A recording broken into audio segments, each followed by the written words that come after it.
What up, bros? What up, bros? And welcome to Bruh Meets World. What is Bruh Meets World? Your Boy Meets World fan cast. We are back again. I'm Siege. And I am Tony Curtis.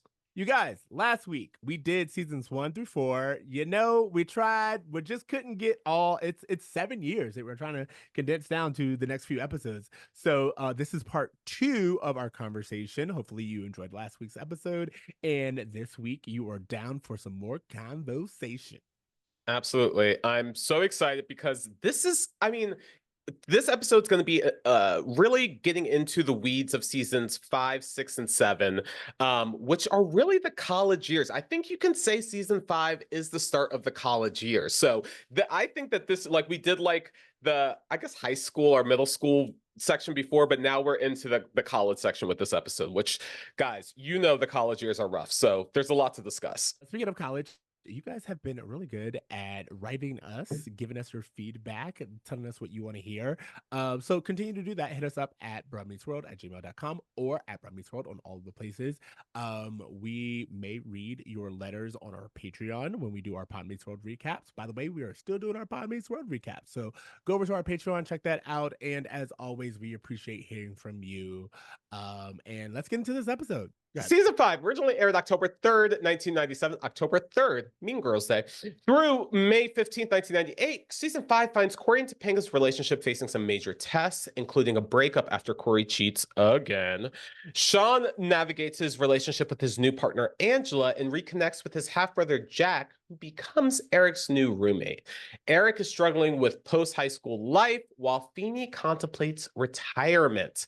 New cast members were introduced to in season 5. Some big players we have here. Matthew Lawrence as Jack Hunter, Trina McGee Davis as Angela Moore. We also get Linda Cardellini jumping in as Lauren. Some character highlights that we need to discuss. Cory faces the trials of senior year in his turbulent relationship with Topanga after he cheats on her at the ski lodge. Topanga manages her relationship with Cory, including that breakup, reconciling, and actually proposing to Cory at the end of the season.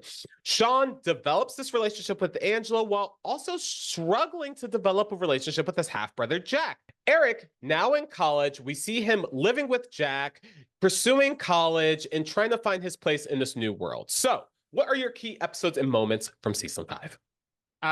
This is really hard. There are a lot of really important episodes in season 5, but I'm gonna say you have the ones of I Love You, Donna Karen, which of course is when Shawn pursues Angela, and that's when we really get Angela being brought in as a main character. And to that, even though I don't necessarily like it, the opener is one that we really get to meet Jack. And we kind of get to know that character. So those are really key just in the fact that we are introduced to new characters. Then you can't talk about impactful and important episodes without talking about the Lauren story arc. Yes. It is, if last season they told us Cory and Topanga are in game, this season they were like, but are they?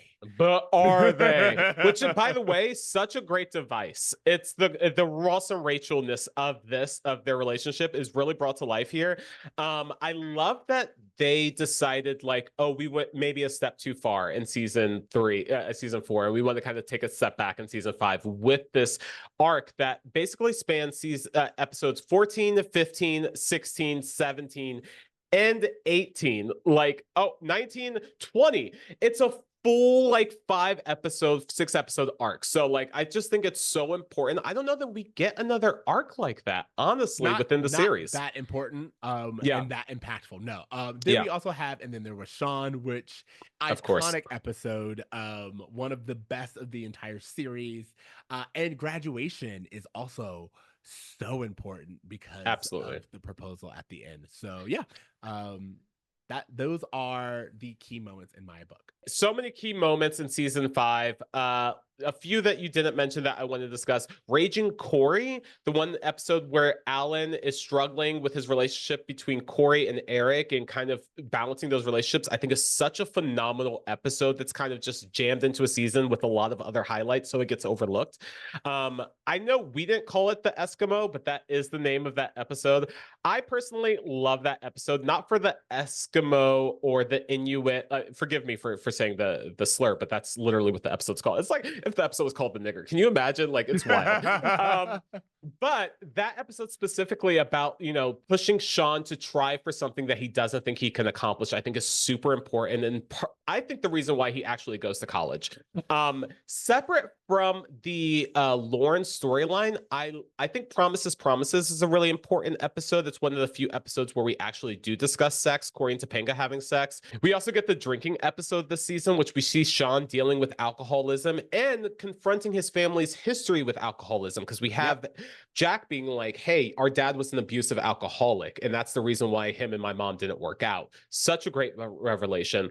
So yeah, I just think, and also the Things Change episode, I think is a highlight from this. This is the episode where Shawn's debating, is college right for him? Feeny's like, I think I want to move to Wyoming. This is really the episode where the characters are considering a life path that doesn't include Cory. And I think it's kind of the last time that they even consider that before just being like, all right, let's just attach ourselves to this motherfucker forever.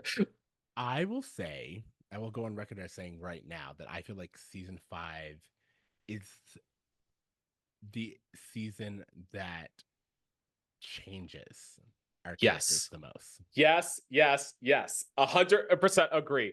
There is a version of Cory that's between season 1 and season 4 that we don't see in season 5 and through season 7. Same with Topanga.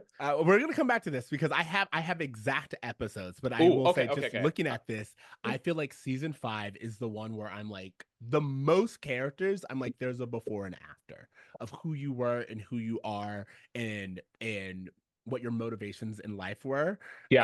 And I just think that I wanted to highlight that. But that being said, what is your favorite episodes in the season? Honestly, in the season that actually has a lot of great episodes, and then there was Shawn as the clear victor for me. Yep. I don't know that there's a better written sitcom episode within the series of the show. So I mean, we've gone on record just praising this episode in so many different ways. I don't have a lot new to say about it. I just think that of the entire season, that's the episode that I can't wait to watch again. So absolutely. I feel like, and then there was Shawn, absolutely. And then also it's kind of, it's hard. I'm gonna call it the Inuit, just because I know that's appreciate but it. Like that is an also really iconic episode, and it does so much. And I think now that I'm looking at it, every season we get one Feeny episode where Feeny really is impactful in the children's lives. Hold on, pause. From season 5, 6, and 7, we get one Feeny episode. From seasons 1 through 4, Feeny has many episodes. Part of the distance that you're talking about. Yeah. But all I meant to say is we've talked about how there has been like one episode where it's like, oh, Feeny is really teaching a lesson. Yeah. And I feel like that lesson is the Inuit for this season. 100%. I agree. Yeah. What is your worst episode of season 5? Something that we didn't really talk about, but I do, is the moving away from the family. Last season, Alan and Amy. I just think that that's really important. I wanted to acknowledge that as well, which is another one of like the differences. We just see less of the family. Yes. But no Guts, no Cory. The time travel episode. Yes. This is the one with Salem the cat from Sabrina showing up and taking Cory and Shawn into World War II for some reason. Absolutely. That, and then also the Witches of Pembroke. Now it's not a mistake that these two are, because they are part of like a very special TGIF back-to-back hour. Like Salem the cat is there unexpectedly. Like, you know what's so interesting about Witches of Pembroke and No Guts No Cory? They're literally the episodes air one after the other. One has Sabrina and the other has Salem, yet there's no conversation that the fact that Sabrina was in one episode and Salem in the other. It's so fucking weird. Again, those two episodes, it feels like singled out. of last, where it's like Yes, this yes, yes, feels so yes. out of place. I don't know why we're doing this, other than you're part of a network. It's so interesting that TGIF would have an episode where it's like, this Friday, every show in our lineup is going in the past. And some reason you're like, oh, okay, I'm watching this night. Every episode's going to be a little different and wacky, but it's all a theme, so I'm on board. However, when I review the series and I put this episode in, it makes no sense. Well, So not only that, but it's also really funny. You're like, oh, it's a time traveling crossover where everyone's going into past, and you're like, but Boy Meets World's been doing this. So it's yes. like it's weird in the sense that not only are we doing something that is specifically for the network, but we're also doing something that the show has always done. So why couldn't the show just do this on its own? Yeah. And so yeah, I, I don't I know. will also say this, and you know what? You guys hold whatever, like feel whatever way you want to about this. I have a bitterness towards time travel stories lines because only white people can do it. And I don't think it's fair. I cannot go back in time and be a Marty McFly in the 1950s because I won't be allowed to eat at that lunch counter. So I can't have fun with time travel. So yes, I'm a little bitter about it, and I'm expressing that through this, but that's another point. Another one that I just want to talk about is a very Topanga Christmas, because I feel like Ooh, that episode really establishes Topanga as annoying in a yes. way that I don't think she was characterized before. So I just think that's really I important. think that episode is the perfect, like, hey, let's catch up with those characters from The Grass is Always Greener. The two people who were like, we worked better as friends than the relationship. Flash forward 2 years and watch It's a Topanga Christmas, and you're like, there's no reason for these two to get married. Absolutely, absolutely not, and that's what we're heading towards the end. So it's kind of crazy. Something that we didn't say, but I just think is uh also really important. Chasing Angela, like we said, that's really defining just Mhm. in who Shawn is, and then also And introducing us to Angela, who plays such a yeah, big and part. introduce, but also how to succeed in business is really important Mm. because it does start to show Cory's resentment and or hostility towards Shawn. I'm so glad you're bringing this up. I know we're going to talk about this later, but yes, season 5 introduces us to a new version of Cory, and from this point on, I am not on Team Cory. I could Correct. I could convince myself to be on Team Cory for seasons 1 through 4. From seasons 5 through 7, it can't happen. So I'm so glad you brought that up. All right. What are your worst episodes of season 5? Honestly, Witches of Pembroke and No Guts, No Cory are the ones on my list for my least favorite episodes. I also like, even though it's fun, I don't think I have as much fun with Last Tango in Philly as everyone else. Yeah, I think that episode really makes all of the men seem dumber in a way that I appreciate their characters less after watching that episode. So I'm not that big of a fan of it. I also really, honestly, I think one of the episodes that you can really skip is Honesty Night, the episode where Cory and Topanga have already gotten back together, but the whole episode is them pretending that they're broken up so that Shawn can put them back together. I think is such like a useless skip this episode, you miss nothing. absolutely. Go on vacation that week. Yeah, exactly. One last thing I want to mention about season 5, which I think is really important, which we have it, is that within the Promises episode, that's the episode that we find out that Amy is pregnant with Joshua, which plays a big role in the following season. So I just wanted to point that out now, that is introduced at the end as a reason for why Cory and Topanga shouldn't have sex, which is another theme that happens throughout the show. But that Promises episode really sets up a lot. Absolutely. Spinoff. What spinoff are you doing for season 5? Ooh, my spinoff for season 5 is I don't think it's Feeny in Wyoming. No. I don't think I care. I don't think I want it. I honestly don't know that I have a spinoff for season 5. I still think that season 4 and season 5 are solid. I think all the characters have a place. I don't know if I need Jack to go into the rest of the series, but for the most part, I don't really have any spinoff ideas because I feel like these characters belong where they're at. Do you have any? You don't want Lauren and her ski lodge? Yes, yes, you're right. I want the Lauren storyline. I want Lauren being dumped by Cory and figuring out next steps, and her just at the ski lodge, and it just being like her finding love while working in this place with wacky coworkers. I want Spin City in a ski lodge. Exactly. That's what I'm saying. That's exactly what I like. You were like, I don't have anything. I was like, I have one, and it's the Yes, ski lodge. yeah. Okay. Season 6 originally aired September 25th, 1998 to May 14th, 1999. It's the end of the world as we know it. Mm. Summary is Cory navigates college life and struggles with his engagement to an uncertain Topanga. Shawn faces identity issues after the death of his father. Eric, feeling isolated in college, bonds with a young orphan named Tommy. Meanwhile, Mr. Feeny finds love and marries Dean Bolander. New cast members include Maitland Ward as Rachel McGuire, Bonnie Bartlett as Dean Lila Bolander. Character highlights include Cory and Topanga. Their relationship solidifies with their engagement and they navigate the challenges of their future together. Shawn struggles with his identity and the place in the world, especially after his father's death. He forms a deeper bond with Jack, so they say. Eric realizes that he is lonely and struggling in college, and even though he has a good relationship with Jack, he's not quite hitting it off with his other roommate, Rachel, and so he tries to find identity and popularity elsewhere. Jack tries to connect with Shawn while dealing with the father's death, and Mr. Feeny finds love with Dean Bolander and plans their wedding. Uh, Oh, we kind of hit on it at the end of season 5, but season 6 is really the reaction to the proposal that yes. happened at the end of season 5. And I feel like it's everyone dealing with not necessarily that, but it's a reactionary episode. Yes.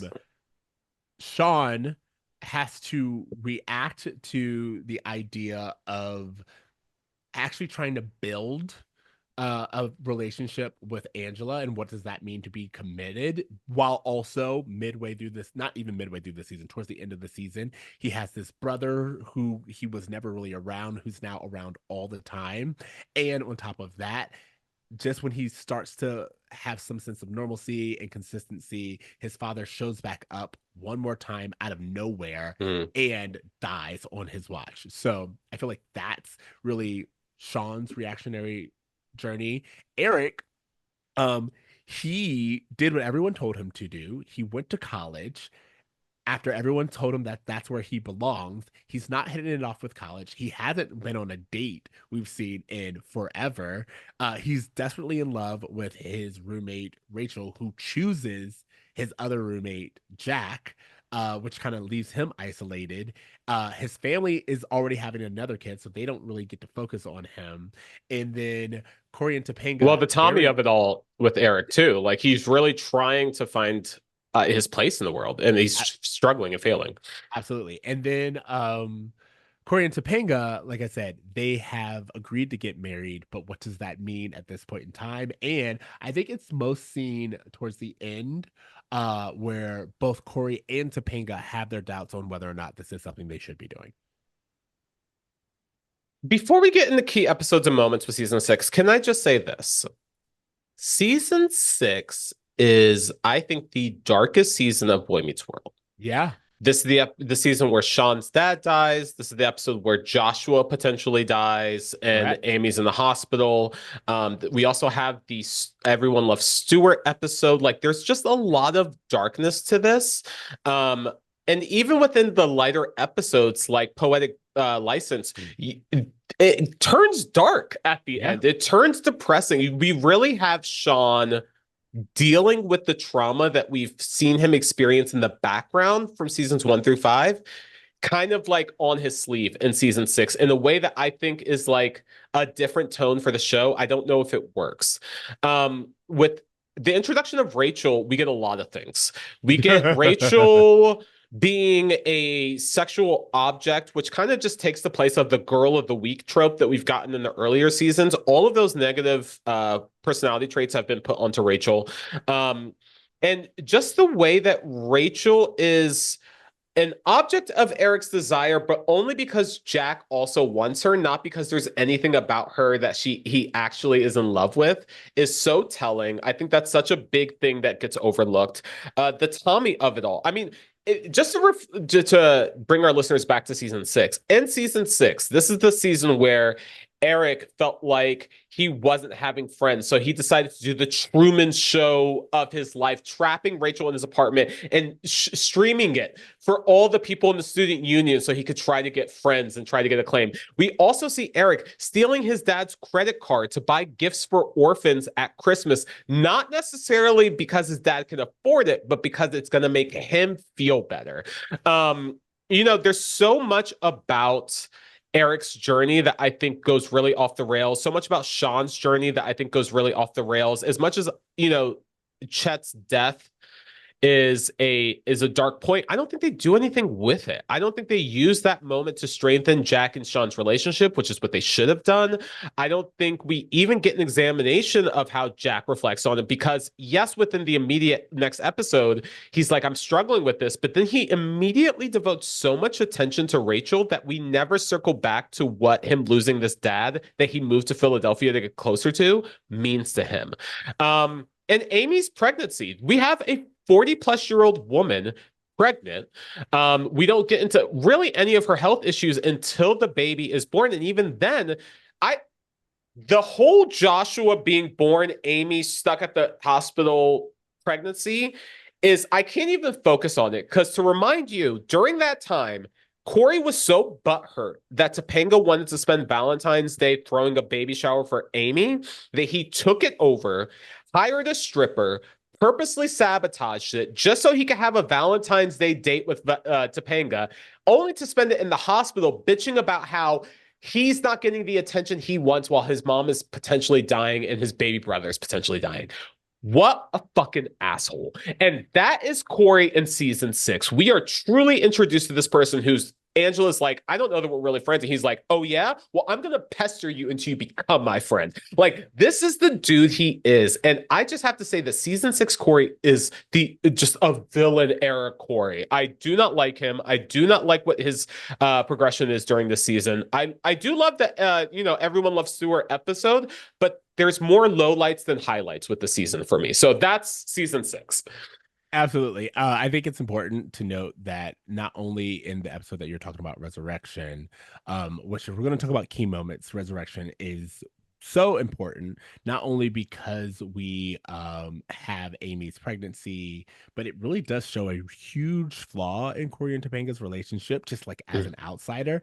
And it's the episode that we didn't talk about it, but Road Trip happens right before it, where like Shawn goes and discovers about his father, but he also decides to like not return back with Cory, and we Yeah. don't know where he's going to be for a little bit. And then Resurrection is the episode where he comes back. So there are so many key moments, for better or for worse, in season 6. Yeah. The first 2 episodes, his answer, her answer, that's Weak ass openings, I think, by the way. Weak ass I season don't openings. like them, but they're impactful. And they also tried to course correct Topanga asking Cory, which I think is really significant. You already mentioned Everyone Loves Stewart, which is this season's very special episode in the sense of dealing with sexual harassment. Can I say something else about Everyone Loves Stewart, which I don't think is something that we really discuss, or maybe we did. It's hard to remember, but I think Everybody Loves Stewart is the last episode of season 6 that focuses on them navigating college. This season really was supposed to be a different world. It was supposed to be grownish. And somewhere through, like halfway through, they're like, we're just going to focus on the personal lives of these characters and we're not going to focus on them in the classroom or them preparing for the next step of life. And I think that was a major misstep.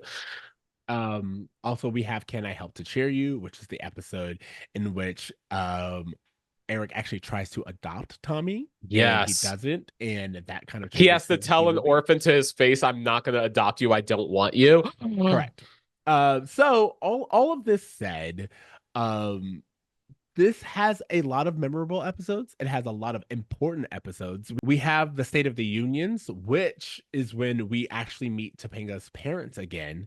Her new set of parents. Her new set of parents who have a completely different history than we've been familiar with. And we find out that they're getting divorced, and that impacts what we do in season 7. So I just wanted to call out those episodes because they are really really important to where we end up going and what we've become, I want to Well, say. also, can I just say to your point, season 6 feels like at the end of season 5, we had these teenagers propose to each other as like a big, we're going to talk about this all summer long, figuring out what happens next. Only for all of season 6 to be like, nah, Yeah, nah.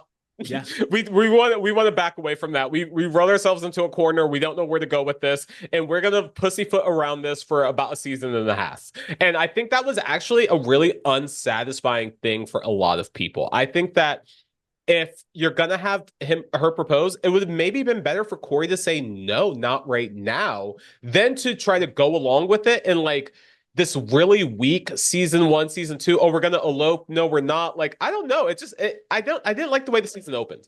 I agree, but I also feel like one of the weak points is if we had spent the season planning a wedding, Yes. that would have been also different. Like, imagine if Chet came into town because of Cory and Topanga's engagement party. Sure, Like sure. imagine if we've talked about this before. Imagine if Topanga's parents were here earlier and we're getting to know them a little bit more.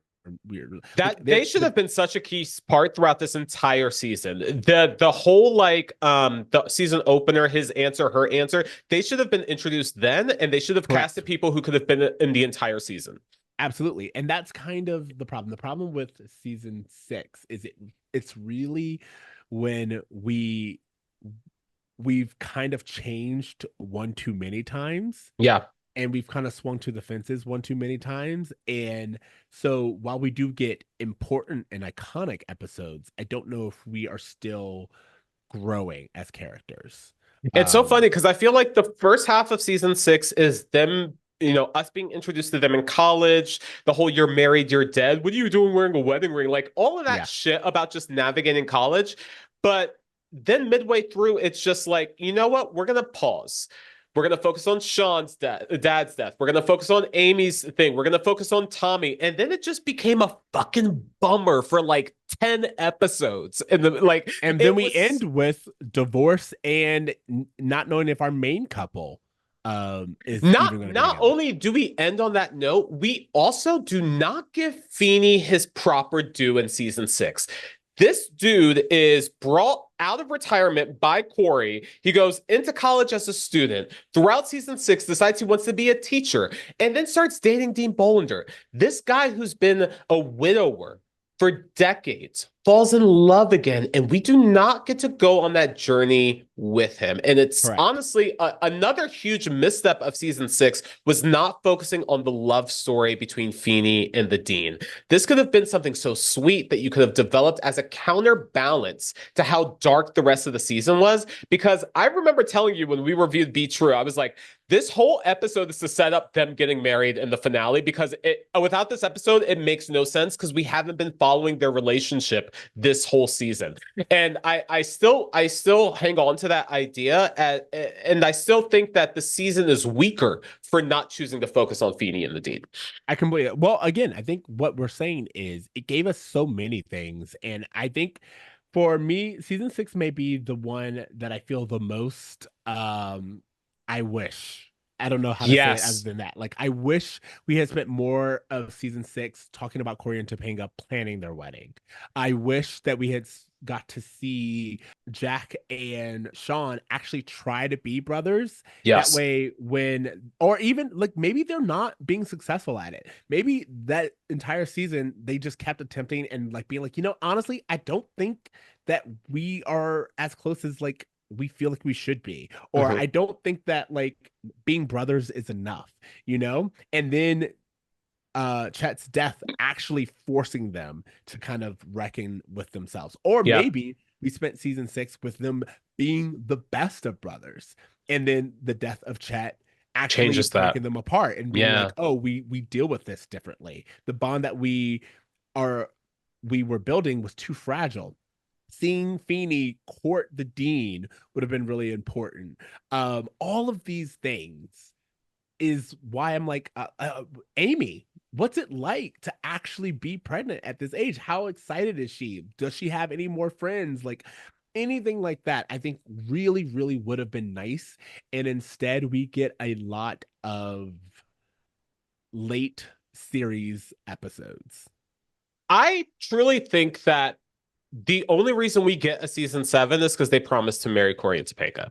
I think by not having them get married, like they kept the audience engaged enough in whether or not they would or they wouldn't, that's the only reason we get a season 7, because I truly do not think season 6 is strong enough to get a season renewal.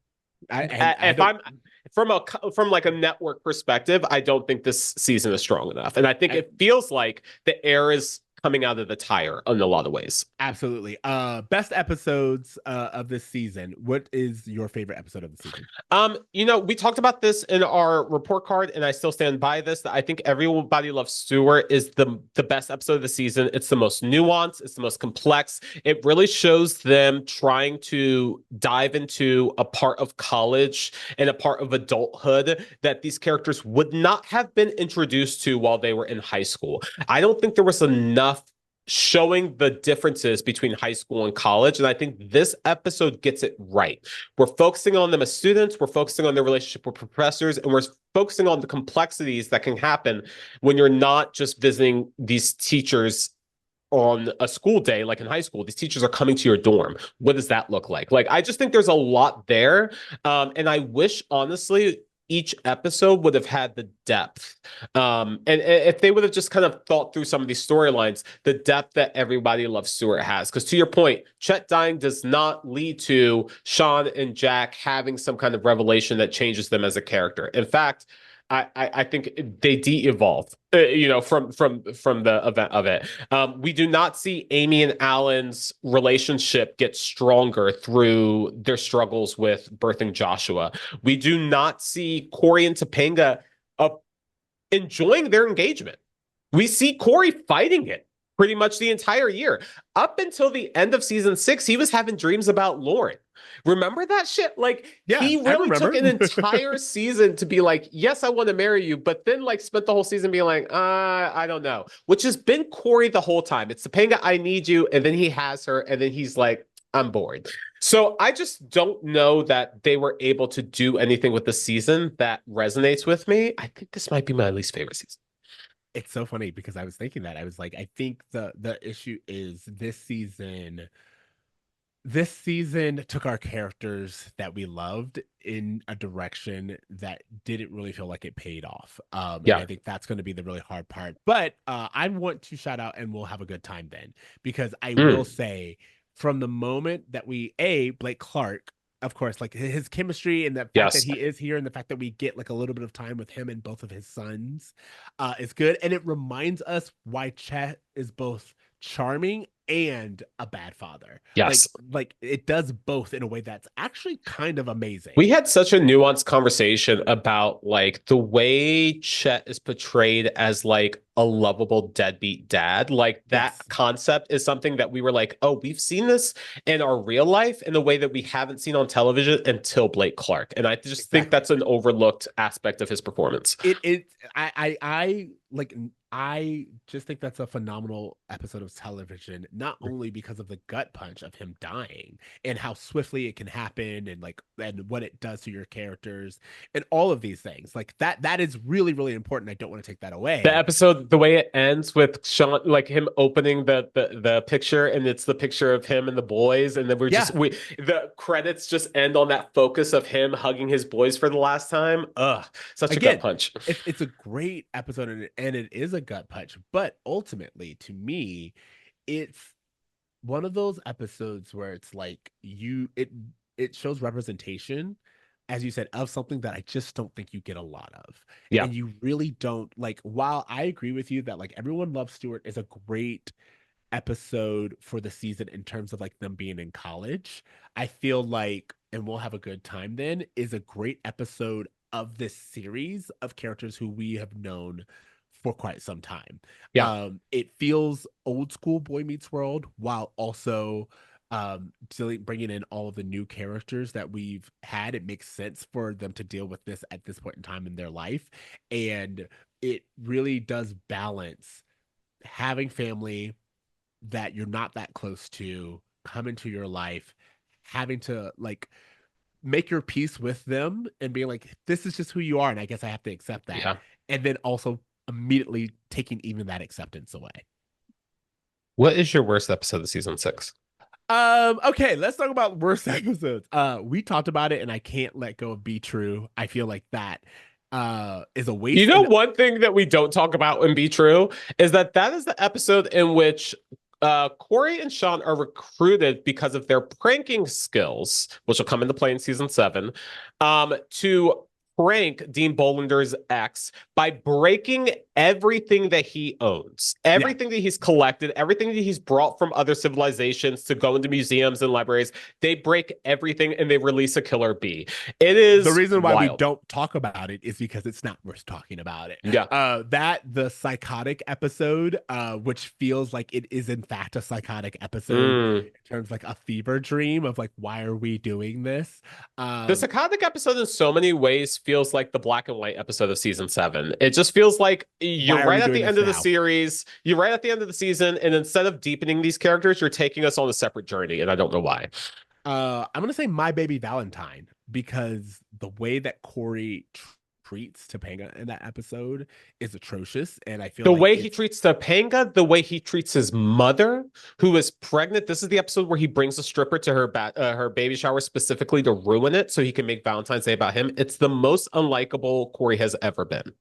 and then this is so funny, better than the average Cory. Also, is an episode that Oh, I don't mind that episode as much. That's the celery joke. There's a lot of that's fun the jokes in that episode episode where he blames his father for not for being getting average. You know it. what? That's what I'm saying. I remember that, but I also remember me giving Cory the benefit of the doubt of like that whole idea of I think we all kind of struggle with this idea of why didn't my parents put me in gymnastics? Especially, you know why I'm thinking about that more than ever right now is because of the Olympics. And I'm watching the Olympics and I'm like, how the fuck does someone realize that pole vaulting is their passion in life? It's because someone was like, hey, you should try this. And I think that we all have those moments where we're like, oh, no one asked me if I should try this. And so even though Cory was unlikable, I think he was more relatable in that episode than he was in some of the, Be My Valentine Resurrection I'm not episodes. disagreeing. You asked what my worst Yeah, episodes true, were, true, true, and true. I just wanted to say that like I feel like this season, Cory, as you said, he is some of his most unlikable. And we've seen the journey of Alan. So for Cory to just like directly blame Alan in that way, Yeah. it felt unfair given the history that we know that Alan has had. This was a guy who, like you said, pulled his son out of school in season 1. This is a guy who jumped out of a plane with this same kid. Like Mm-hmm. he has, in fact, tried and made an effort continuously to be in his son's life. So the fact that Cory would return it at this point in time just seems another level of selfish. I completely agree. Let's quickly go through season 7. Season 7 originally aired September 24th, 1999 through May 5th, 2000. We find Cory and Topanga working through the complexities of their marriage while planning their next steps. Shawn searches for closure and direction after his breakup with Angela. Eric's comedic antics increase as he battles with belonging. And in the end, both him and Shawn join Cory and Topanga in New York for a fresh start. We have no new cast members being introduced this season. And, just to kind of bring our audience back to what was going on during season 7. Cory and Topanga are planning their wedding. They have their wedding. They move into the marriage storms. They're trying to figure out how to be a married couple without the support of their parents, and then ultimately end up moving to New York with Topanga to help her pursue her dreams of becoming a lawyer. Shawn's, kind of comes back in season 7 as this new person after his dad's death. He's really like, hey, I went out into the world and I realized the only thing that matters to me are the people I love. He spends his entire season developing his relationship with Angela in the way we haven't seen before. They move in together. Like there's just a lot of highlights. He meets her dad. He really charms her dad. All of this only to be left by Angela at the end of the season, and then him moving to New York with Cory and Topanga. Eric, like I said, it becomes even more outrageous. We have Eric, the sneak attack Eric. We have plays with squirrels Eric. We have money with monkeys Eric. He is really doing these things as he tries to, reconcile his conflicts of not being accepted by his college friends and his family, as we see in the war episode. No one wants him on his team. So that's something, even though he does end up helping Cory and Topanga with their wedding and showcasing a lot of loyalty and his talents, he's just still underappreciated drastically. Jack in season 7 becomes the most self-centered person on the show, focusing on his looks and career ambitions. And Rachel is really fed up. She's fed up with everyone. She's fed up with Cory. She's fed up specifically after the pranks. She does reconcile with the group, but ends up being like, I'm just going to go to the Peace Corps with Jack. Fuck all y'all. What are your key moments in episodes from season 7? Oh God, key moments. Again, I think it's interesting because like the key moments are not necessarily always the best moments, but I will say Angela's men, because we Mm-hmm. get to meet Angela's father, which turns out to be really important later on. It's About Time is the episode where Cory and Topanga get married, so that's truly important. The honeymoon's over kind of really takes these two kids getting married young very seriously, and I think Yes. that's truly important. The War and the Peace, or Mm. Seven the Hard Way, those are like iconic episodes, and we've talked about this a lot. They kind of shape where the show goes after, and it changes these characters from who they always were and the path that they were always on to kind of looking at their alternative futures as their inevitable futures. The Um, the piece 7 the hard way is really when we enter into the goatee timeline that we stay yeah, in for the remainder of the series. absolutely. Shawn, Eric, Jack, all goatees. Yeah, A Brave New World is Yes. really important. That, of course, is when we actually go to New York. And I can't actually think about it, but the episode 2 where Cory goes to Pittsburgh. For Love and Apartments, yeah. Yeah, for 11 Apartments. When he actually goes to Pittsburgh, while I do not like that episode is important because it gets our characters to agree that they're not going forward with the marriage. And Cory is keeping a secret from Topanga Yeah. that we never come back to. And I just think that's really important for their marriage. I think all of those episodes are really key for season 7. One or two that you didn't mention that I think that deserves a little highlight. I think Picket Fences, even though I don't love it, is an important episode because I think it does play off of everything that we saw with Cory and Topanga and the honeymoon is over. This is where they're still trying to get a house and they're asking Amy and Alan to like co-sign and they're like, no. And this is when Cory actually is like, okay, I'm just gonna fix up our place and we're gonna make it work. And I think that is actually my favorite version of Cory this season. Another episode that I think deserves a little bit of recognition is Brotherly Shove. Not my favorite, like family-based episode, but I think of season 7, I really enjoyed having this return to family focus.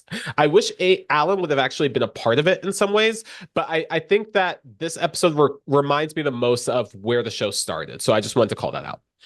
And then also Angela's Ashes. Mm, It's good because it is our last appearance of Trina McGee, but it also really does put Shawn in a position yeah. to where he can go to New York. Mhm. And while you and I have talked about what we would have done differently, it's a very important episode just in terms of like watching the finale and being like, okay, what's going on here? So yeah. What is your favorite episode of season 7? I would say The Honeymoon's Over.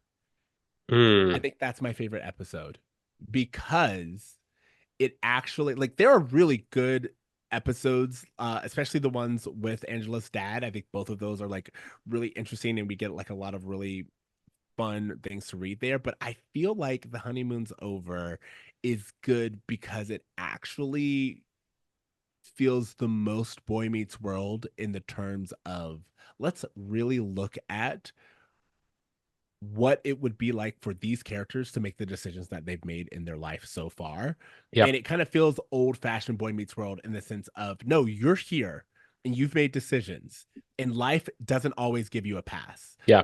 Um, and I honestly, I keep going back to that episode and that dynamic more and more. Like this Sure. idea of Definitely. like them just being like, "What do you mean we don't get to live here? What do you Hmm. mean?" Like, and everyone being like, "Did you not think about this?" Like, I really really appreciate that episode. Um, yeah, Can I just say something about that one episode? Is that the marriage arc? I'll say it's an arc because it's actually like a 5 or 6 episode arc between they're killing us, which shows them getting ready to get married. It's about time, showing them actually getting married. The honeymooners on their honeymoon. Honeymoon is over, back from their honeymoon, and picket fences them fixing up the place that they found.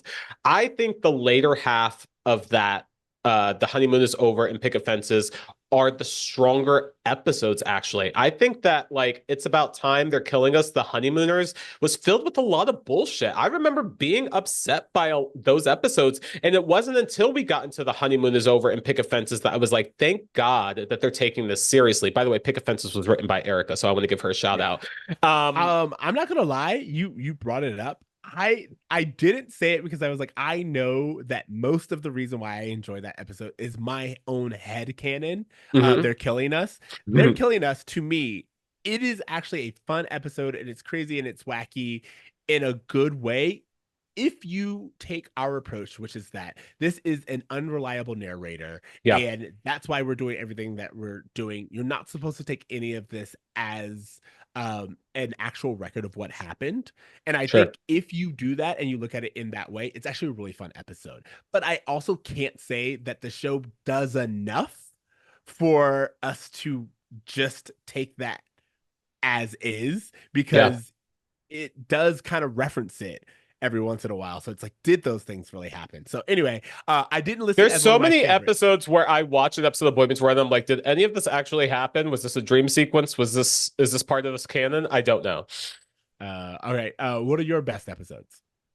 I think you mentioned it already. The honeymoon is over is a big one for me, but I also have to give credit to Brave New World. In terms of the pilot being a great starting point, Brave New World Part 2 is a fantastic bow tie to close it all out. I know we've talked about that episode very recently, so you guys can listen to our thoughts on it in more detail. But ultimately, even though the episode is really conflated with clips that kind of bring about this almost, I don't know, just kind of like half-hearted nostalgia to kind of gloss over some of the story points that are being overlooked. It's almost There, manipulative. and yes, but I still firmly believe that the last scene of Boy Meets World is a perfect scene of that show. And I don't know that I would have wanted that series to end in literally any other way. There's no imagination I have of what the show could have done that would have been better than what they had. So that's why I listed part 2 of Brave New World. It's funny that you say that, because Brave New World Part 2, for me, even like the last 5 minutes of Yes. what's perfect, Yeah. I didn't list the episode as best, because that's just me being me and being like, Yeah. like the episode as a whole is not the best this show has to offer. But that ending, the landing, the Yeah. conclusion, absolutely hands down It's some of the like I've best seen television. Simone Biles wobble on the beam, but she landed strong, and Yeah, that's what happened with Boy Meets World. They landed strong. absolutely. Worst episodes. Ooh, okay. So I have a list of 3 episodes that I hated from season 7. That Okay. is, she's having my baby back ribs, which is the episode where people assume Topanga is pregnant because she can't fit in the Cory's pants. As time goes by, another alternative time travel episode. There's no point of this. Skip it. And what a drag, which I think is the worst version of Chick Like Me. So I think all those 3 episodes can be skipped in their entirety. So that's why I added them as my worst. What do you have? Uh, I'm gonna agree with you on what a drag. I feel like it's really terrible, and I honestly cannot wait for Pod to get to it, because I want to hear what they want to say about all of season 7. If I'm gonna be honest, um, I also included how Cory and Topanga got their groove back. Ooh, because yes. I It's a poor feel like episode. Yeah. that is another one where it's like it's almost out of place. It doesn't really make It's sense. a snoozer, honestly. And it's only important if you want to say that this is the episode in which Riley is conceived, for the Boy Yeah. Meets World spinoff. And then I agree with you that she's having my baby back ribs is not the greatest, but we get some great bits from Will. So I Okay. don't think that it's the worst episode, but I agree with you that it's one that I would remove if I could. And then also I just want to say I'm an as time goes by apologist. You I still are. here's the thing. I still think that it works. I just think that it needed to be moved in its placement because Mhm. I cannot deny what you and everyone has said. For that episode to come at that point in time in the season when we only have two to three more episodes left, it doesn't make sense. So I will concede to that. Okay, so we have recapped seasons 1 through 7. I know it's been a journey, guys. There was a lot to talk about, but after going through all seven seasons, reflecting on everything we know about our core cast members, let's just really take a closer look at the arcs that we've seen from Cory, Topanga, Shawn, and Eric. What are your thoughts on Cory's arc from season 1 through season 7? How did you feel about him in the beginning, the middle, the end? Just give me your thoughts. So I'm actually going to do something a little bit different, which is that I looked at this particular section of what we were doing, and I was like, I want to talk about the turning point in each one of these characters because there Ooh, was a before and after for each one of these characters that they went from being like Cory goes from being like this likable everyman that almost everyone can relate to being this kid that almost no one wants anything to do with. We're like every other character is way more interesting. Every other yeah, character is way more nice, and I would rather follow and spend time with everyone besides you, and this show was built on you. yeah. So to me, Cory's turning point would be season 5, um how to succeed in business. I Ooh, think tell me that more. Tell me more. I think that if you look at it, it is when Cory starts to become really selfish. The most, it's when we see I'm Cory. sorry. Just to help our audience understand, How to Succeed in Business is the one where Cory and Shawn get like business work exchange programs for school, in which Shawn actually does significantly better than Cory and climbs up the corporate ladder in a way where Cory's like, "You're low class. I should be succeeding. You shouldn't." So, Correct. And yeah. from that, the reason why I said that is before that, I looked at the entire series. Before that, Cory has his selfish moments, but Cory is also shown to be someone who is there for his friends. He up until this season, he is a good brother. He even in the earlier parts of season 5, he is trying to help Eric get into his new place. He's trying to help Shawn connect with his brother. Mhm. Like he's trying to, be a good We boyfriend to still have the Topanga. Hey Arnold version of Cory left over from season 4 in those first few episodes of season 5. But season 5's How to Succeed in Business is when Cory starts to feel entitled. He Mm. feels entitled to the better job. He pushes away his friend. He tries to sabotage his friend, and it only gets worse from there. That version of Cory makes sense that he would cheat on Topanga. That You know version of what's so funny about that is that literally the rest of season 5, I just want to point this out. The next episode is Last Tango in Philly, in which he just feels like he doesn't need to take Topanga out dancing, even though she wants to. Then we have A Very Topanga Christmas, where he's literally spending the whole episode complaining about how annoying she is. Raging Cory is him upset with his dad for not giving him enough attention. The Eskimo is Feeny challenging Cory to stay out of Shawn and Topanga's business so that he can, like, you know what I mean? And then we have Heartbreak Cory, where he cheats on Topanga. So it was like, that really is the beginning of a different kind of Cory. And I'm so glad that you were able to pinpoint the exact episode when that happened. Because yes, it's a stark difference. So again, like, and I love that you said that because what I did with each character, I was like, okay, this is who I was introduced to you as. When do you stop being that person? When do Mm. you stop being someone who I am rooting for? And I think How to Succeed in Business is Cory's. for Can I quickly just talk about Cory real fast before we move on? I also pointed out that to me, I like in my notes, it's Cory of seasons 1 and 4 versus Cory of season 5 and 7. It is a very distinct line for me. I think season 5, like you said, is a major changing point for a lot of these characters.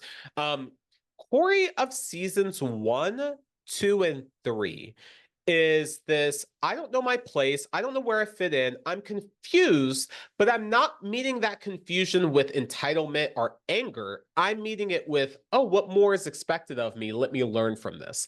And from season 5 onward, it's met with frustration.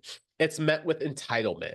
It's met, what do you mean I need to do more? What like all of these things turn Cory into the worst version of a white man, correct. the worst version of a white guy. And to be honest, he wasn't that character when we were introduced. It's so honestly stark to go back from season 7 to season 1 and see the charm of Yeah. Ben Savage just oozing through every episode of season 1.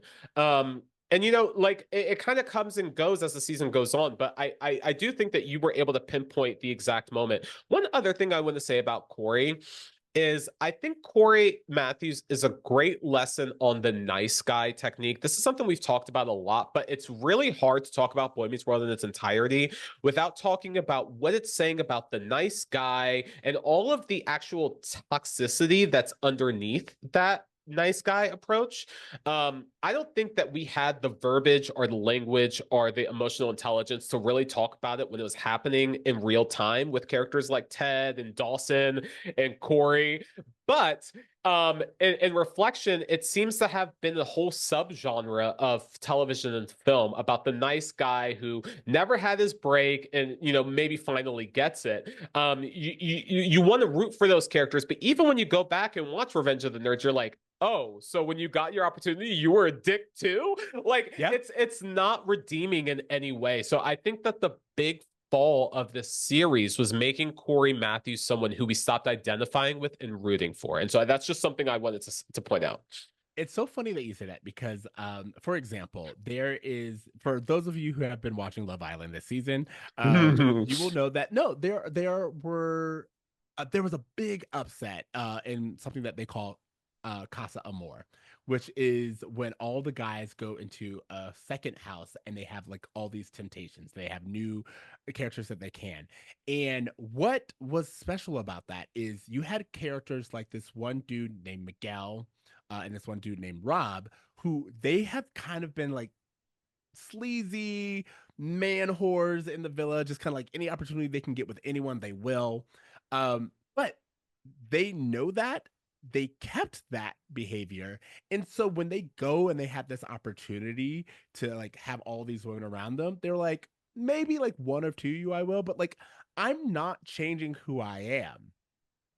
It was the ones who painted themselves as nice guys, who painted themselves as boyfriend material, who, when given the opportunity, showed out to the That's point to where yeah. every audiences, the girls, even other cast members were like, what are you doing? And I think that's really important to show Yes. that the thing about a nice guy is it, it feels like they're operating from it feels like they're operating. It feels like it is a strategy to move forward in life.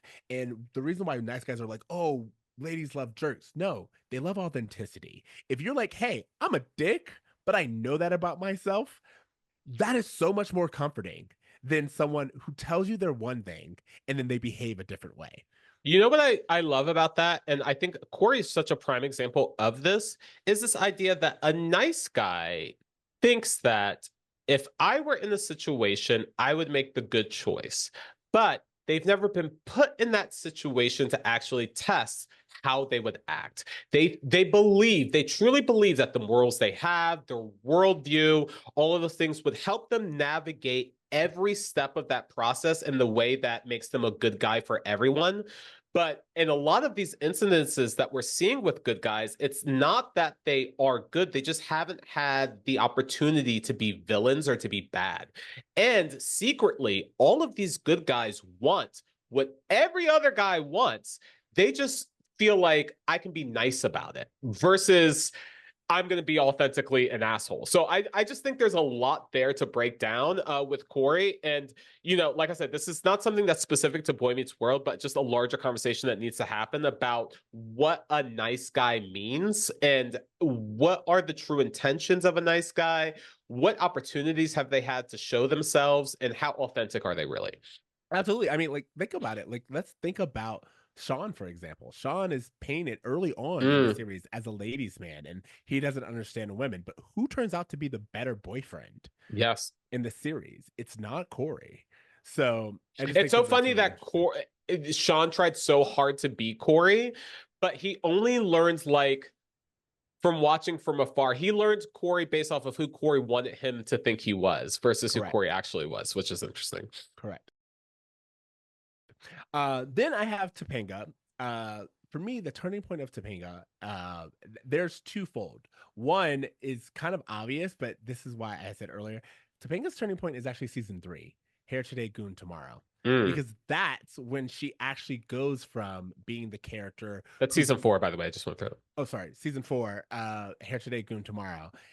That's actually where she goes from being the character who's mostly focused in school and, oh, like, does well with boys, but like that's not her main focus, to being someone who actually is a little more vapid. Be the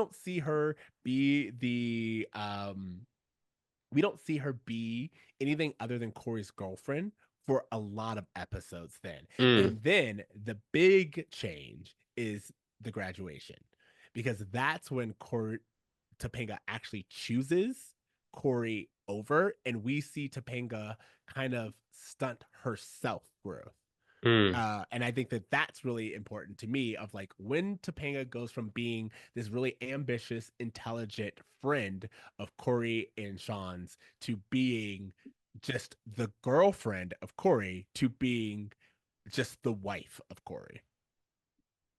So funny that you say this because I actually feel that Topanga, the idea of Topanga in pop culture is so different than who this character really I is. agree. I agree. The part of the drop shock I had from reviewing the show was coming to terms with the fact that the Topanga that lived in my imagination literally does not exist. Exactly. She is a manic pixie dream girl that was written for a very specific boy, and she was written to be a lovable girlfriend, and that's who I accepted her as a child, without seeing all the different ways she sacrificed herself so that she could fit that mold for Cory. Correct. I think that actually the downfall of Topanga happens in season 3, which is Which so is, early in the series, yeah. but to me, it's that moment in Last Temptation of Cory where Cory's like, hey, I know you were sick. I went to go see another girl and I made out with her. And Topanga's like, well, does she kiss like this? Or does she kiss like that? Well, you better be lucky, because if you ever do this again, Cory Matthews, you'll never get kissed like that ever again. It's like, no, no, hold this man accountable. And I think that was the first time I saw Topanga not be the Topanga from season 1 that was like, oh, men are just brought up for breeding. And I, you know, like rainbow in the sky, you know, all that shit. That Topanga is literally just such a small portion of who that character is, even though that's who we all believe her to be. Um, the Last Temptation of Cory episode was really the moment where I was like, oh, she's not going to hold Cory accountable. And we see the aftermath of that throughout. So here's the thing. To me, even with that, I agree with you that that's a very defining moment. But the reason why I chose Hair Today, Goon Tomorrow is because at least that version of Topanga, she's young and she is still Mm. learning about herself. So it makes sense that with her first boyfriend and with the boyfriend that she's known this long, she would give a second chance. That version of Topanga would give Cory a second chance.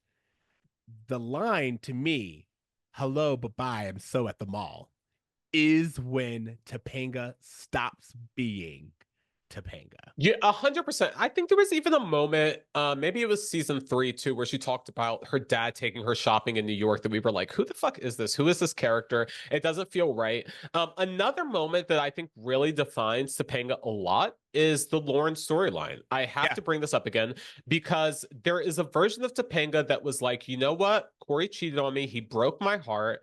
I'm going to see what's better out there in the world for me. And then she actually does go to Yale. Like she only considered Yale when Cory was out of her life. And the moment that Cory got back in her life, she stopped considering it. So I just think that there's so much about the Topanga that we loved and that we were initially introduced to, that a flame that was just put out over time for trying to be the perfect girl for Cory. Another example I want to point out is specifically is Starry Night. This is the episode where Topanga is kissed by a boy, and she's like, that didn't really mean anything. Maybe Cory's kiss to Lauren didn't mean anything because this one didn't mean anything to me. And even though he went out with Lauren a second time after I told him to go out and see if that was important to him and he took that opportunity, I'm still going to reconsider getting back with him because this cute boy kissed me and I didn't feel anything. So I'm going to assume Cory's the same page. I just think that was just like, no, you've been advocating for yourself. You've been advocating for your for respect for yourself for this entire Lauren breakup series, and to see it come to a conclusion that way, and to see you later give up Yale, it just feels like she's hiding so much of herself and her abilities for Cory, and it's hard. Yeah, no. I think the thing is, and I think we're kind of getting to the same space, is first Mhm. of all, we have to admit that Topanga is not in the show as much as we thought she was. She is She not. truly isn't. Even the episode she's the star of, like 16 Candles, she's hardly in. She's she's not in it as much as we think she is. She's not considered or given the same voice or motivations or consistency in the same way that we all thought that she would. And that's what I'm really saying. For me, Hair Today, Goon Tomorrow, even though it's a great moment and a makeover for the character, and it kind of makes sense that that version of Topanga is who we now get. And I believe that the version at the end of Hair Today, Goon Tomorrow is also the same girl that we Mm. have in season 7. That's all I'm saying. There's just a lot of insecurity that's introduced to her character that's first shown in that Hair Today, Goon Tomorrow, which actually is the insecurity that leads to so many of the things that we're complaining and about. that's why I don't think that the Last Temptation of Cory, because that version of Topanga does not have insecurity. And Okay. the All right. version of that's really what it is. It's we see Topanga become this insecure girlfriend character, which was not who we were introduced to. So that's my answer Can I for. just point something out real fast? I can think of instances for Cory, Shawn, and Eric where we saw them with another character. Maybe it was a different character, a friend, or by themselves figuring something out on their own adventures. I don't know that we ever see Topanga on her own, or with like even with those few things we get with her and Trini, it doesn't pass the Bechdel test. Like they're still just Yeah. talking about boys. So like it's just really frustrating that even though Topanga is considered part of this core four, really it's the core three, and we've just been all pushing her into a position she was never really a part of. Absolutely. Okay, so um the Shawn Shawn. for Shawn. Shawn. All right, so this is mine, and I would love for you to let me know. But the one that felt the most, I have a few. Actually, no, I'm just stick with. If you can't be with the one you love, that is the one Mm. for me where Shawn has always been a troubled kid. He's always been someone who had a really weird past. I almost brought up cult fiction because I was like, the God part just feels very much out of left field, but everything else that led up to it, and if you just look objectively at what his life is around, Mhm. that person wanting to find security makes sense. Shawn becoming a drunk when in fact Cory is the one who started drinking. That was the episode where I realized this show will rewrite a narrative to not condemn Cory. And that's 100%. the thing for me. It's like, oh, that's less about the character and it's more about his writing. The show stops being like Shawn is doing this because he has motivations to do this. And it starts being like Shawn is doing this because we can't have Cory do it. I specifically took reference to that episode because when I was keeping track of all the crimes they committed, that's the episode where they pee on a cop car and Yeah. literally nothing happens. How good it is to be white. How good it is to be white. Um, it's yeah, Shawn is a really a struggle because Shawn is a person who I think throughout the first three seasons he struggles in a way where like you can understand what's going on in his personal life, why he's acting out, why he struggles in school, but he's also still like a fun, energetic, and like I don't know, he just has a personality where he seems like he's not really in need of anything in those first few seasons. But what I think is the big shift that happens with Shawn, and I mean, you attributed this to the drinking episode.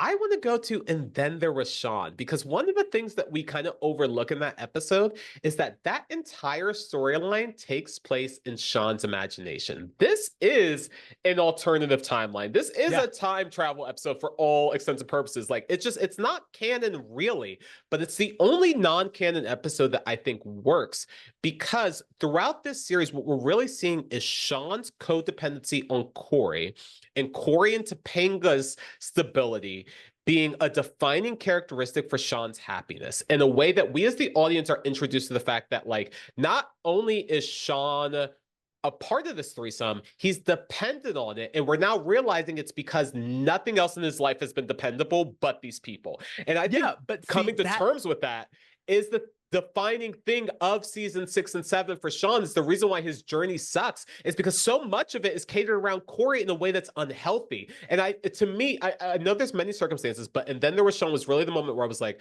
oh, this is beyond unhealthy. This is beyond an obsession. This is like a, a a cornerstone in your life that shouldn't be. So it's so that's funny that you say that because and then there was Shawn is literally the episode right before If You Can't Be With the mm, One You Love. It is okay. literally the week before. And the only reason I'm saying this is to me, and then there was Shawn, it makes sense given everything that we've seen, known, been told, all of it about Shawn's character. It makes sense that we would need to take time to see how is he dealing with this Yes. because he is as much of a presence in their relationship as the main two. So much so that when they get married, they have a huge fallout. Mhm. And then there was Shawn sets precedent that Shawn is affected by Cory's love life. Can I just say something else real fast? Like in season 5, a few like literally like 2 or 3 episodes before, and then there was Shawn is the Inuit, which is what we're calling that Yeah. episode. Where Shawn proves to Feeny that he can accomplish the impossible. And that is a portion of Shawn that we literally have not seen since that episode. But The what I'm the saying B and B is B and that B's, the easy street Shawn, the savvy, like I can do anything, he is lost when yeah, Cory and Topeka break up. yeah, but here's the thing, it is not. He doesn't he is not shown as lost. Do you get what I'm saying? Yeah, yeah, yeah. Like what I'm saying is, and then there was Shawn ends with Shawn, the character, being like, hey, I guess sometimes things don't last. And while that may be a good thing for him to learn, it doesn't show him broken in an Well, can I unrepairable say way. something about And Then There Was Shawn? A Yeah. lot of the one thing about And Then There Was Shawn that people overlooked is the tagline of that episode, in which Shawn's like, "Hey guys, this is all my fault. We don't need to be in detention. I'm struggling with this relationship breaking up and whatever." And then at the very end, we see that the killer still emerges in real life, showing that even though Shawn is saying that he's okay with this, there is a part of him that is breaking down and is still going to continue to exist within this Here's the series. thing. I don't disagree with that. What I am saying is all of that, even like the fun, the hijinks of it, that is all can still be played for like a good time. Mm, Like that is we are not seeing it be detrimental to the character in that episode.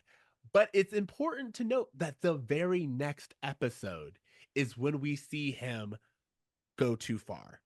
It's the yeah. very next episode when we see like that's what I'm saying is his behavior and Cory's influence Yes. and the fact that Cory will influence Shawn in a way where Shawn can't handle it and it kind of goes a little too far. Yeah. That begins with if you can't be with the one you love. That's Yeah, it's all I'm like saying. almost as if and then there was Shawn, we see like the dream version of Shawn being out of control, only for it to manifest in its real life in this Correct. episode where he drinks, he physically assaults Angela, never apologizes to Angela, by the way, still upset about Correct. that. Correct. But yeah, you're right. That episode is so important. I think the big thing, and I mentioned this before already, so I don't want to spend too much time on it, is I truly think that there's a shift that happened with Shawn during season 4 when his parents weren't around anymore. There's something that happens between Turkey Day and Cult Fiction that we are not privy to in Yes. terms of where his parents are, what the relationship of his parents are. Because in Cult Fiction, he's staying with the Matthews again, and it seems as if he's just as lost as he's always been. And for a character who we've seen his family develop through season 4, for him to be in that position, it's like there's a storyline we're missing. And I truly think that season 4, where he ends up going to a cult, there's more to tell there that paints a picture as to why Shawn takes such a shift in the later half of the series. Season 6 and season 7 Shawn is a fucking bummer, and Yeah. it's such a shame because he was such a energetic, fun, funny presence on screen during the first few seasons that I really missed that aspect of him in season 6 and 7. And for him not to go to Europe, for him not to stay with Angela, for him to continue his codependency on the Matthews by moving to New York, I think is the most regrettable. Like, I think that's the most heinous decision the show ever made, was having Shawn continue to live with Cory and Topanga as their third. I agree. But again, that's important because not only does it show that Shawn doesn't really have a existence outside of Cory and Topanga, um, it's also shows that when Cory starts to get closer to Topanga because they are in fact getting married, that's also when Shawn starts to flounder as well. He seems a little bit more aimless because he doesn't have Cory to lean on. So again, that's my argument. Eric. Eric, let's talk about Eric. I'm happy to talk So about Eric. Eric, my thoughts about Eric is that his turning point, ironically, is the episode right after that, which is Eric Hollywood. And I Oh, say is this, Eric Hollywood? By the way, question: do you consider that episode canon? I do consider it canon. I don't consider Um, it canon. okay. I put it in the category of, and then there was Shawn, but it's funny that But here's the thing: the only yeah. reason why I say that is because they actually have him, like they give reasons. Now it is like he's on the West Coast, and it's a West Mhm. Coast version of his life, and it's supposed to be surreal. But there's no dream sequence. This is not like even it's not even Who's Afraid of Corey Wolf in Yeah. the way that they're setting it up. This is supposed to have really happened.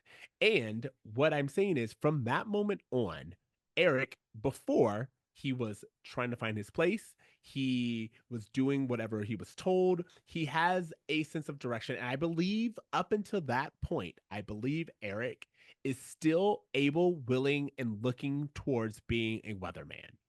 It is after Eric's Hollywood episode that he loses any kind of drive, that he loses any sense of intelligence other than emotional intelligence, which they are quick to bring up. But everything after that is just downhill for Eric.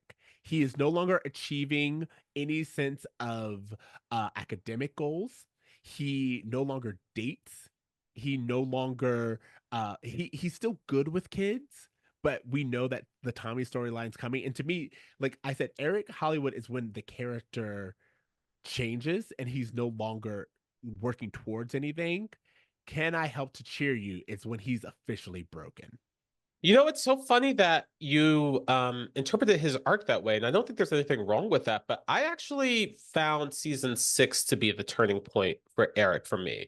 Because to me, it feels like seasons 4, 5, and 6 is Eric's where do I belong? Where do I fit in? And I think season 4, we see him attempting a lot. He actually gets a win. He gets into college. Season 5, we find him in college, really exploring that. But in season 5, we also see Rachel choosing Jack over him, which I don't think he actually cared about Rachel, but actually is a major blow to him in ways that we're not really privy to. And then for season 6, the thing that really gets me is the Truman Show episode, In Case I Don't See You. To me, that is the episode in which Eric goes from, because you have to remember, a few episodes before this, we had the Everybody Loves Stuart, which, yes, Eric is present and he's a goofy character, but he's still like based in realism.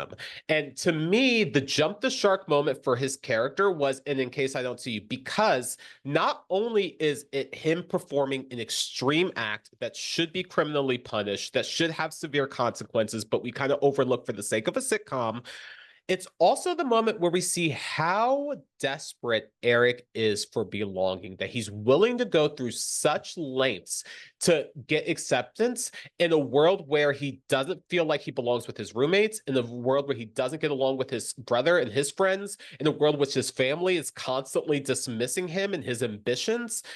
It's showing him at his most desperate and his most extreme in a way that I think actually paints a very clear picture of the Eric that we're going to see going forward, in a way that I don't even know that nothing from like Weatherman Eric sticks around. Nothing Yeah, from like but what I I'm want to go saying to is college and succeed, push myself more than anything, that like security guy Eric. There's none of that in seasons 5, 6, and 7. So to me, In Case I Don't See It is that moment for me. Although I can understand why what I'm the saying season is, 5 In Case moment. I Don't See You is season 6, as we Yeah, said. That is later. sure. That to me is a domino effect version of Eric. Okay. It's down the road. Eric Hollywood is the last time we show Eric being competent and towards a North Star of anything. Oh, yeah, that's true. Look at the rest of season 5. Think Mm, of Starry Night, yeah. Honesty Night, Promises, Things Change. You know, Uh, the only Eric storyline we really get at the end of season 5 is him struggling with Feeny's retirement. We don't really get anything of his that's what I'm own, saying. other than this idea that, like, yes, Rachel is choosing Jack, but honestly, I don't think there was any part of me that was rooting for Rachel and Eric, so that doesn't mean anything. And that's what I'm saying. What I'm saying is Eric Hollywood is the last time we take Eric seriously. Yeah. That's it. That's what I'm saying. And I agree with you. I think that um and In Case I Don't See You is his jump the shark moment, Yeah. but it's not his turning point. Okay. It's the series stops taking him seriously in Eric Hollywood, and it never quite recovers. We never get Eric um doing anything really. Like we get hints of it, and I will say in later season 7, we actually do a really good job at being like, oh, Eric's gonna be okay. He's gonna be all right. But also, it's the future that leans the most into him being plays with squirrels. Whereas before Eric Hollywood, he actually is a balance of wacky and fun and ambitious and trying, and someone who we believe has the opportunity for a better life. You After know, that episode, I don't see a version of Eric that the show wants to succeed. I agree with that. And I will say that there is nothing in seasons 5, 6, or 7 to make me think that Eric is passionate about anything, that he has goals towards anything, that he's applying his skill set in a way that's beneficial for him, that he's exploring other opportunities than what's given to him. Like, it really feels like, to me, Learning to Fly season 4 finale was the last time I saw Eric passionate about anything. He took the whole season 4 to figure out what he wanted. He's like, no, this is what I wanted, and I'm going for it. And we never saw him harness that same energy towards anything he wanted ever again. His intention from that point out was impressing Rachel or impressing random people at school or trying to get his brother and his brother's friends to like him more. You know what? And I will accept that answer. I will accept Learn to Fly as actually the end of Eric's arc in terms of growth. The only reason why I included the first few was because we do get Eric and Jack, and Yeah. that relationship developing is something that I think Can is I say a controversial statement? And it's not really controversial because I've said this about Jack a whole bunch of times. Even the Jack and Eric development feels like a Ren and Stimpy episode inserted into a Boy Meets World episode sometimes. Like it feels so disconnected, specifically during season 5 when when Eric and Jack are really having their own adventures. We see this in season 6 too. It just feels like a different show. It feels like something else. And even though, yes, I'm glad Eric has a best friend, this friendship doesn't give him the same benefits as Cory and Shawn's benefits. Jack never takes his friend seriously. He never appreciates the friendship of Eric. And ultimately, Eric is left empty handed from that relationship. So I just don't even know that his relationship with Jack is something to save his character arc. I'm gonna say it. I don't know if Eric should have went to college. We've been saying it. And yes, we're standing ground. I'm saying like Full chest. the evidence, looking at the series, Yeah. let me know if there is a better version than Eric not going to college. Eric actually pursuing being a weatherman, getting that internship. If he doesn't go to college and he's just an intern and he actually works his way up and he learns how to, like, I'll even take him being a security guard. Yeah. But the point is, Eric taking an alternative route, he is very competent in Yes. season 4. He is able in season 4. And we're rooting for Eric. We're in season 4 too. We're also rooting for Shawn. Like we're rooting for these characters in ways that by 6 and 7, the cheerleading section is dying for Correct. these characters. So I'm gonna say I think you're right. I think Learn to Fly when he actually gets into college is a good story arc, and they literally fought to put him into college, but then they don't do anything with it. And I agree that like he probably would have been happier outside of college and not having to pay that student debt for the rest of his life. Correct. But whatever. Because the Matthews bought the sporting goods store with his college tuition, so yeah. he does have debt. Lastly, just a real quick overview of Feeny's character. I was gonna go there. Okay. I was going to go there. To me, the thing with the thing with Feeny that is really, it probably is before, but I can't overlook it, is Be True. Yes. That is the one where I feel like I don't even know who this Feeny is. Yes. I feel like that version of Feeny, that lovesick, I will break the rules, I will disregard priceless artifacts, I will rely on Cory and Shawn to do what I couldn't. That version of Feeny is not anyone I would want to follow. Yeah. And to your point, it also truncates his love story in a way that I don't feel respects him.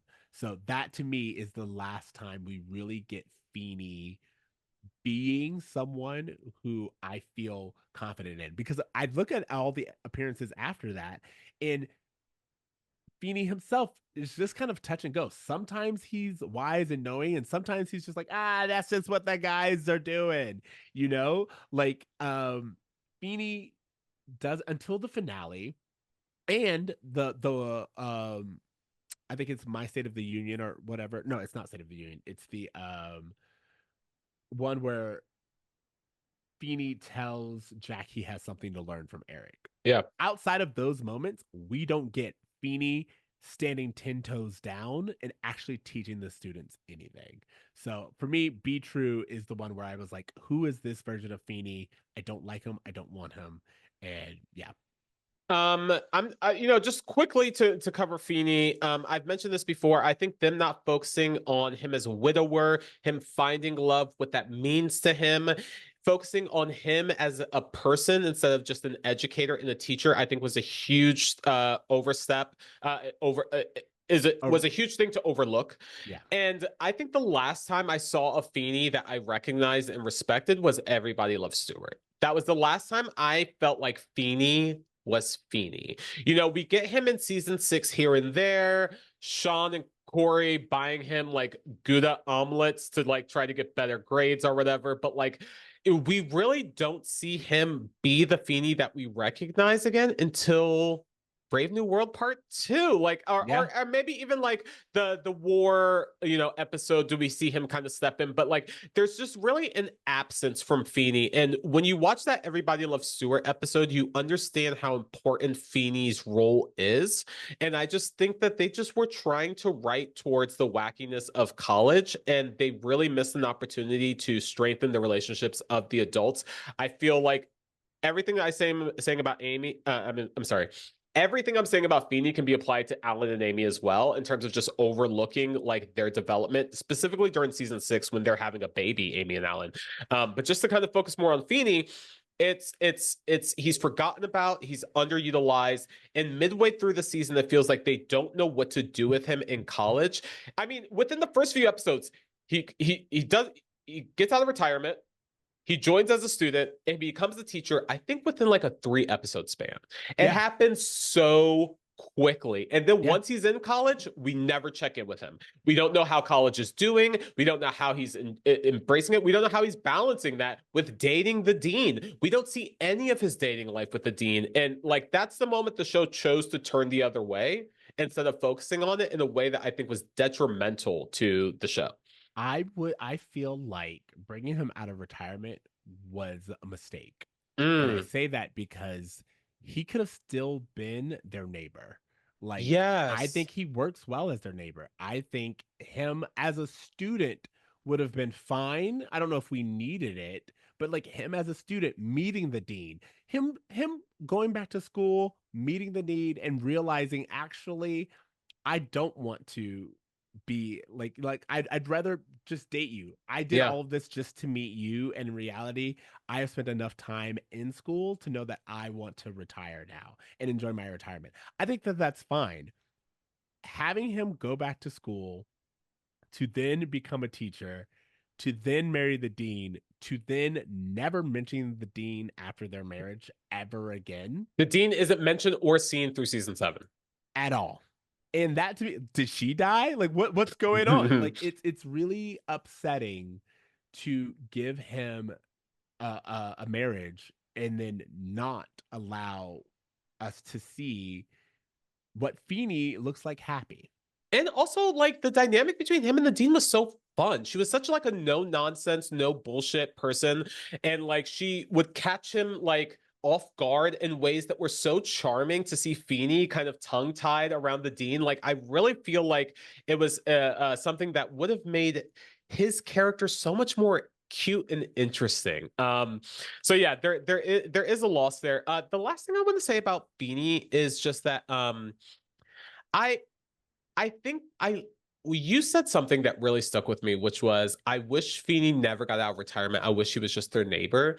To see Feeny form a adult relationship with these students, separate from the lines of student and teacher, and him just become their friend, him just become someone they're like, hey, I know I used to run as soon as the bell rang, but I've been hanging around the fence waiting for you to pop up so I can talk to you about something.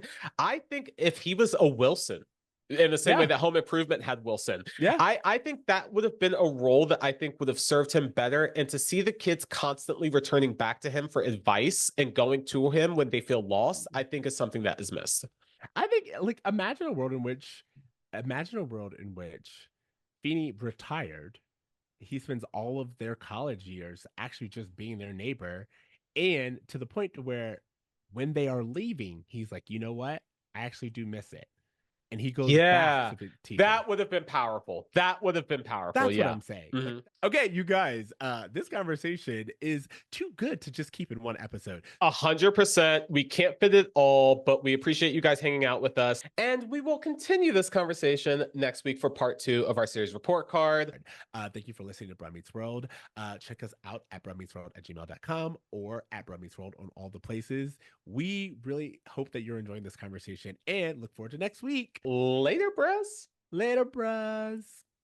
This episode of Broad Meets World was produced by Siege and edited by Tony Curtis. Broad Meets World's a 2 Free Tokens media production. So we have successfully reviewed every season of the show. We've talked about the character development, the deep dives.